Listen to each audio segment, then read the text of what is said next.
अस्सलाम वालेकुम दोस्तों, कैसे हो? मुझे उम्मीद है कि आप सब अच्छे होंगे। आज जो हम बात करने वाले हैं, कुवैत से कुछ बड़ी ख़बरें निकल के आ रही हैं जो कि आपके लिए ज़रूरी हैं। अगर आप लोग कुवैत के अंदर रहते हैं, कुवैत में जाना चाहते हैं, कुवैत की ख़बरों से हमेशा के लिए अपडेट आना चाहते हैं, वीडियो को शुरू से लेकर आखिर तक ज़रूर देखें।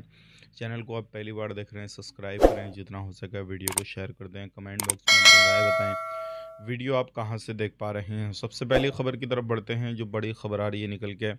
कुवैत से सालमिया एरिया में आग लगी थी, जो क्या मार्केट के बेसमेंट में आग लगी थी। लेकिन अच्छी खबर ये है कि वहाँ पर किसी भी तरीके से कोई भी बंदे को जान का या फिर किसी भी तरीके से किसी चीज़ का नुकसान नहीं हुआ है। ध्यान रखिएगा, इस तरीके से आग वगैरह लगती हैं, बहुत सारे मसले हो जाते हैं। तो आपने सबसे पहले भी ऐसा कुछ होता है तो सबसे पहले अपनी जान की हिफाजत करनी है, क्योंकि ऐसे मामलों में जान की हिफाजत बहुत ज़्यादा ज़रूरी हो जाती है। अब बात कर लेते हैं, यहाँ पे एक बहुत बड़ी खबर आ रही है। कुवैत के अंदर एक एक्सीडेंट हुआ, एक्सीडेंट में एक बंदे की मौत हो गई और ये काफ़ी भयानक एक्सीडेंट हुआ था। तो अगर आप कहीं पर भी सफ़र कर रहे हैं गाड़ी घोड़ा से या फिर बस से किसी भी तरीके से, तो आप ज़रूर दुआ करें कि इस तरीके के हादसे आपके साथ ना हो। अब बात कर लेते हैं, यहाँ पे मौसम विभाग की तरफ से भी कुछ जानकारी दी गई है और मौसम विभाग की तरफ से बताया ही जा रहा है कि आने वाले वक्त में सर्दी भी हो रही है और साथ ही साथ में मौसम की तरफ से मौसम विभाग की तरफ से बताया गया है कि बारिश होने की भी संभावना है, तेज़ हवाएं चलने की भी संभावना है। तो अगर आप कहीं पे बाहर निकलते हैं, घूमने-फिरने के लिए जाते हैं, तो थोड़ा अपना ख़्याल रखिएगा ताकि आपको किसी भी तरीके से परेशानी ना पड़े। अब बात कर लेते हैं यहाँ पे अगली ख़बर की तरफ, जो अगली ख़बर आ रही है निकल के। जो लोग एयरपोर्ट से सफ़र कर रहे हैं, अभी वो लापरवाही कर रहे हैं, साथ ही साथ में अपने साथ में कुछ नशे के सामान भी लेकर आ जाते हैं, अपने साथ में कुछ मेडिसिन ज़्यादा करके लेके आ जाते हैं।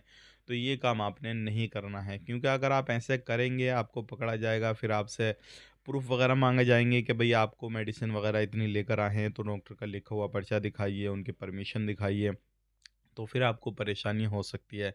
नशे की तो आपने एक गोली, एक मेडिसिन भी नहीं लेकर आनी है, इस चीज़ का ध्यान रखिएगा, क्योंकि अगर आप लेकर आ गए, तो फिर आपको एयरपोर्ट पे पकड़ा जा सकता है। बात कर लेते हैं यहाँ पे अगली खबर की तरफ, जो अगली खबर आ रही है निकल के उन लोगों के हवाले से जो लोग घर खाता में काम करते हैं या फिर किसी कंपनी में भी काम करते हैं। तो अब आपको जो कुवैत की बड़ी बैंक हैं, वो आपको लोन देने की योजना बना रही हैं। अब आपको 70,000 केडी तक जो है वो लोन मिल सकता है कुवैत के अंदर, अगर आपकी सैलरी 3,000 रियाल 3,000 केडी जो है आपके अकाउंट में आते हैं पर मंथ, तो आपको 70,000 दिनार मिल सकते हैं। उन लोगों को भी जो है लोन मिल सकते हैं जिन लोगों की सैलरी कम है, मतलब 1,000 दिनार या फिर 1,500 दिनार या फिर 500 दिनार से ज़्यादा है। उन लोगों को भी देने की जो है लोन वो बैंक योजना बना रही हैं। तो क्या आप कोई लोन लेना चाहते हैं, नहीं चाहते हैं, कमेंट करके ज़रूर बताइएगा। लेकिन ये जो सारी बड़ी-बड़ी योजनाएँ होती हैं, ये ज़्यादा सैलरी वालों को जो है प्रोवाइड की जाती हैं और बैंक है उन्हें भी उन्हीं लोगों को ऑफ़र देती हैं। तो अब बात कर लेते हैं यहाँ पे अगली खबर की तरफ, जो अगली खबर आ रही है निकल के उन लोगों के हवाले से जो लोग अभी तक सिविल आईडी कार्ड नहीं बनवाए हैं, तो जल्द से जल्द आप अपना सिविल आईडी कार्ड बनवा लें, क्योंकि आपको चेकिंग में परेशानी हो सकती है। वीडियो देखने के लिए बहुत-बहुत शुक्रिया। आज के लिए इतना ही, चैनल को सब्सक्राइब करें। आप अपना ख़्याल रखें, अपनी फैमिली वालों का ख़्याल रखें। Take care, bye-bye.